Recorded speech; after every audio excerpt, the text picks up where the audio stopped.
सच्चाई सच छुपने नहीं देंगे। देखिए वोटिंग का परसेंटेज होना जो है ना वो लोकतंत्र के लिए बहुत घातक है। ये एक साइन है कि देश में लोकतंत्र पे से लोगों का, आम जनता का विश्वास जो है वो ख़त्म हो रहा है। और वोटिंग जब बढ़ती कब है? जब एक अच्छा विकल्प नज़र आ रहा होता है, जब एक मजबूत विपक्ष नज़र आ रहा होता है, या लोगों की उम्मीदें जाग रही होती हैं। और इसके उल्टा जो आपने बताया वोटिंग की परसेंटेज गिर रही है, तो ये बड़ा क्लियर साइन है कि लोकतंत्र से लोगों का विश्वास कमज़ोर हो रहा है, आम जनता का विश्वास उठ रहा है। जी, रामपुर में जो उपचुनाव हुआ उत्तर प्रदेश के समाजवादी पार्टी ने कई सीटों पर जीता, लेकिन रामपुर में आजम खान के किले को ढहा दिया गया। लेकिन कई वीडियो ऐसे सामने आई जो लोगों को विचलित कर रहे थे, जो पुलिस वाले लाठियों से पीट रहे थे। देखिए जैसे अभी साथी ने सवाल ये पूछा कि वोटिंग का परसेंटेज गिर गया, सेम दिल्ली में भी हुआ। जो आप यूपी की बात कर रहे हैं वहाँ पर भी लगभग यही स्थिति है। जब लोगों का विश्वास उठ रहा है, लोकतंत्र को किस तरीके से कुचला जाए, अलग अलग तरीके अपनाए जा रहे हैं, अलग अलग हथकंडे अपनाए जा रहे हैं कि किस तरीके से केवल सत्ता पे काबिज हुआ जाए। जनता के मुद्दे पे काम नहीं करना, लेकिन सत्ता पे कब्जा करना है, सिर्फ सत्ता पे बैठना है, कुर्सी पे बैठना है। तो ये जो सवाल है ये गंभीर सवाल है जिसको आज जनता को सोचना होगा कि ये जो मुद्दे हैं, ये जो सवाल हैं, इन सवालों के ऊपर जवाब कौन देगा?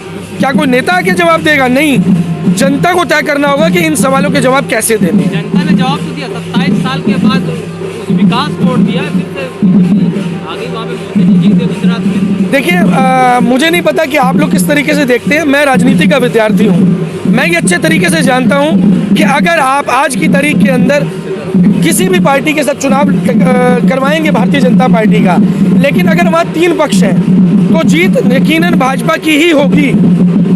अगर कहीं भी डायरेक्ट फाइट होगी तो भारतीय जनता पार्टी को हारने से कोई नहीं बचा सकता। लेकिन जेएनयू की दीवारों पे लिखा गया कि ब्राह्मणों बाहर छोड़ो। देखिए मैं नहीं मानता कि इस तरीके के जो वक्तव्य है वो कहे जाने चाहिए, लिखे जाने चाहिए। जो भी व्यक्ति देश में रहता है, देश की बात करता है, संविधान की बात करता है, देश के जो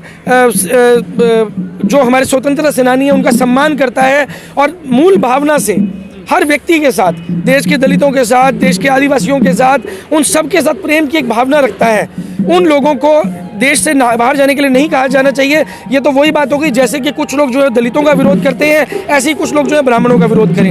हमें नहीं लगता कि ऐसा होना चाहिए। बहुत से ऐसे अच्छे ब्राह्मण भी मेरे निजी तौर पे मित्र हैं जो इस भावना के ऊपर काम करना चाहते हैं, मूल भावना के साथ काम करते हैं। किसने लिखे होंगे नारे ये?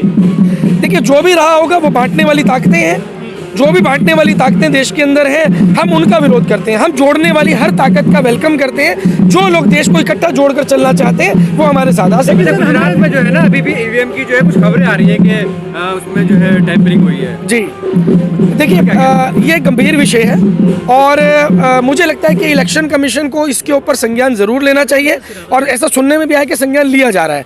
लेकिन लोगों को ये आश्वस्त करना कि आपकी वोट की सही कीमत मिलेगी, ये इलेक्शन कमीशन का काम है। जो लोग चाहते हैं कि बैलेट पेपर से चुनाव हो, उनको बैलेट पेपर का ऑप्शन भी दिया जाना चाहिए। जो लोग चाहते हैं हमें ईवीएम से मौका मिले, उनको ईवीएम से भी मौका दिया जाना चाहिए। लेकिन ये विश्वास कायम करना इलेक्शन कमीशन का काम है और हम इस पर ऑलरेडी काम कर रहे हैं और आने वाले समय में हो सकता है इलेक्शन कमीशन हमारी इस मांग को स्वीकार करे। सर हमारे देश में दलित जो है गाँव छोड़ते हैं, जैसे कि मुजफ्फरनगर कांड में मुस्लिमों ने घर छोड़े, ब्राह्मण कहाँ छोड़ सकते हैं देश को? देखिए आज सुबह की घटना है। मेरे पास एक ब्राह्मण परिवार आया जिसके ऊपर किसी ब्राह्मण ने अत्याचार किया और वो लोग बिहार से बिलोंग करते थे। उनके घर का लोन करने के बहाने उनको इतनी बुरी तरह ठग लिया गया कि लगभग 30 से 35 लाख रुपए उनसे वसूल लिया गया। तो मैं ये नहीं मानता कि किसी जाति का व्यक्ति ही प्रताड़ित होगा या कोई स्पेसिफिक जाति का व्यक्ति ही किसी को प्रताड़ित करेगा। कोई भी व्यक्ति जो क्राइम करने वाला व्यक्ति है या जो प्रताड़ित होने वाला व्यक्ति, उसकी जाति धर्म नहीं होती है। जैसे आतंकवाद का कोई धर्म नहीं होता है, ऐसे ही अत्याचार करने वाले का और अत्याचार सहने वाले का भी कोई धर्म नहीं होता है। लेकिन हरियाणा में गांव पड़ता है मिर्चपुर, वहाँ पे 2010 में दलित जो है बाप बेटी जिंदा जला दिया गया था और वो जो है आज भी गांव में नहीं घुस पाए हैं, पलायन कर गए हैं। उन्होंने गांव छोड़ा, उनकी कोई बात नहीं करता कि वो दलित कहाँ वापस जाए अपने। देखिए अब ये सवाल जो आप मेरे से पूछ रहे हो गलत प्लेटफॉर्म है। इसकी जिम्मेदारी किसकी है? नहीं मीडिया में तो चल रहा है। इसकी जिम्मेदारी किसकी है? प्रशासन की जिम्मेदारी है, नेताओं की जिम्मेदारी है। वो निकम्मे नेता जो घरों के अंदर बैठे हैं, जो साइकिल पे चलने वाला नेता, 1000 रुपए की साइकिल पे चलने वाला नेता, जिसके घर में 4-4 गाड़ियां 5-5 करोड़ की खड़ी हैं, कौन हिसाब लेगा उसका? क्या वो जनता सिर्फ मरने के लिए है, सिर्फ वोट देने के लिए है? कर्जा माफ होगा अदानी और अंबानी का, और जनता मरेगी फांसी लगा लगा के। आप सब साथी जो ये लाइव वीडियो कर रहे हैं, आप जनता के बीच में जाइए, जाके देखिए आज अखबार भरे पड़े हैं आत्महत्याओं से। 35-35 रुपए के लिए पूरे पूरे परिवार आत्महत्या कर रहे हैं। और रॉबिन, ये जो रेडिसन ब्लू होटल का जो मालिक था कौशंबी वाला, उन्होंने भी आत्महत्या की है। तो एक छोटे से लेकर बड़ा तबका, हर व्यक्ति इससे अफेक्टेड है, और इसको बचाने के लिए सरकार को आगे आना होगा, नहीं तो जो स्थिति है वो बहुत ज़्यादा विकट होती जा रही है। वीडियो आ रही है देश में, तो खुशहाली है, डंका बजा मोदी जी का। देखिए, आंखें बंद करके तो डंका बज सकता है, लेकिन जिनकी आंखें खुली हैं, क्या दूध खरीदने के लिए, बच्चे के लिए दूध खरीदने आप नहीं जाते हैं, या आम जनता नहीं जाती है? सब्जी खरीदने की आम जनता नहीं जाती है? आप अखबार में डंका बजा सकते हैं, आप मीडिया में डंका बजा सकते हैं, लेकिन जो जनता रोज अपनी जेब से पैसा निकाल कर दूध खरीदती है, सब्जी खरीदती है, उसके आगे डंका नहीं चलेगा। अभी समय आ रहा है, देखते जाइए, बहुत कुछ बदलने वाला है। देखिए, उसको आप मीडिया बोलेंगे, लेकिन पुराने समय में जो राजा महाराजा होते थे वो भांड रखते थे अपना डंका पीटने के लिए। तो केवल नाम ही बदला है, बाकी लगभग हम माने तो अमूमन स्थिति वही है। अच्छा जी, ये आप अभी आज तक पर जो है राजाराम कश्यप मनोज तिवारी बता रहे थे कि मंगल ग्रह पे मोदी जी का डंका बज रहा है। हम देखिए, मैंने क्या बोला कि आज की तारीख के अंदर मीडिया पत्रकारिता करने से भाग रहा है, बच रहा है। आप जैसे कुछ पत्रकार हैं जो दिन रात एक करके मेहनत कर रहे हैं और सच्चाई को सामने लाने का प्रयास कर रहे हैं, जो बहुत मददगार साबित भी हो रहा है, जिसकी वजह से जनता अवेयर भी हो रही है, और यकीनन जनता की कॉल्स भी आ रही हैं, और जनता आगे आकर इनिशिएटिव भी ले रही है। अच्छा, अभी जनसंख्या कानून लाने वाले हैं, इस पर क्या कहना है आपका? देखिए, जनसंख्या कानून, सबसे पहली बात तो आपको समझना पड़ेगा जनसंख्या कानून किसके लिए है। अगर वो इर्रिस्पेक्ट ऑफ जाति धर्म से ऊपर उठ के लाया जाता है तो कोई फर्क नहीं पड़ता, बहुत अच्छी बात है, आना चाहिए, जनसंख्या नियंत्रण भी होनी चाहिए।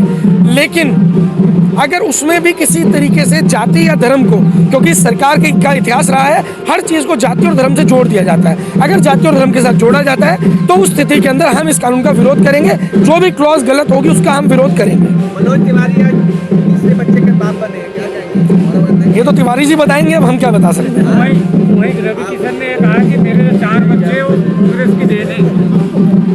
देखिए, बहुत से ऐसे नेता हैं जो 6-6, 7-7 भाई बहन हैं, तो मैं भी कहता हूं कि वो नेहरू जी की देन है। कारण ये कि अगर नेहरू जी 1947 में जनसंख्या कानून ले आते तो आज वो 6ठी और 7वीं औलाद को हमें झेलना नहीं पड़ता। तो क्या लगता है, जैसे वहाँ पे अभी गुजरात में जो है डंका बज रहा है मोदी जी का, पूरा मीडिया में ही छाया हुआ है। देखिए, ये एक बड़ा गंभीर क्वेश्चन है जो आपने पूछा है। अभी नीतीश कुमार जी का भी एक बयान है कि सारे विपक्ष को एक होना होगा, लेकिन मैं एक संदेश दे देना चाहता हूं यहाँ से, पूरा विपक्ष एक होकर भी भाजपा को नहीं हरा पाएगा। मौजूदा समय के जितने भी नेता हैं उन सबसे जनता का विश्वास उठ चुका है।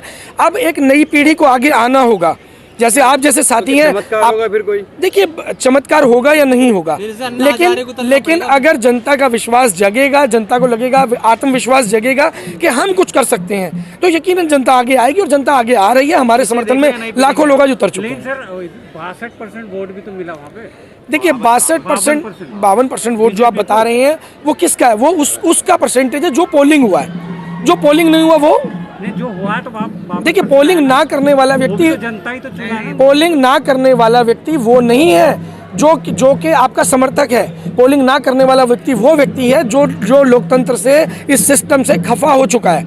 हम चाहते हैं 100% लोगों को वोटिंग होनी चाहिए। बैठने से थोड़ी खफा होकर थोड़ी लोकतंत्र मजबूत होगा, उसको आगे वोट तो करना तो कानून लाना चाहिए ना सरकार को कि अगर 100% वोटिंग नहीं करेंगे तो आपके अधिकार छीन लिए जाएंगे। जनसंख्या कानून लाएंगे, लेकिन वोटिंग का कानून नहीं लाएंगे, क्योंकि लोग निराश होते हैं तो होते रहे। यूनिफॉर्म सिविल कोड आ रहा है, बहुत अच्छी बात है। सही मानते हैं आप इसे? देखिए, मैंने पहले भी जवाब दिया, जैसे कि किसी भी कानून में अलग अलग क्लॉज होते हैं, उन क्लॉजेस को स्टडी करना पड़ता है। उन क्लॉजेस में आपको ये मॉनिटर करना पड़ेगा कि क्या वो किसी जाति, धर्म, किसी भाषा क्षेत्र या किसी को प्रभावित करके तो नहीं लाए जा रहे। जैसे प्राइवेटाइजेशन की बात करें तो किसी एक व्यापारी को या एक बड़े व्यक्ति को क्रॉनिक कैपिटलिज्म के थ्रू रईस बनाया गया, तो अगर प्राइवेटाइजेशन का कानून आया तो वो गलत नहीं था, लेकिन उसको लागू करने की मंशा, जैसे बाबा साहब ने कहा था, जब बाबा साहब से एक सवाल पूछा गया क्या ये संविधान दुनिया का सबसे बेहतरीन संविधान है, तो उन्होंने संविधान सभा में बहुत अच्छा जवाब दिया कि कोई भी संविधान कितना भी अच्छा हो, लेकिन अगर उसे लागू करने वाले लोग खराब होंगे तो वो खराब साबित होगा, और कितना भी खराब से खराब संविधान अगर लागू करने वाले लोगों की मंशा अच्छी होगी और लोग अच्छे होंगे तो खराब से खराब संविधान भी अच्छा साबित होगा।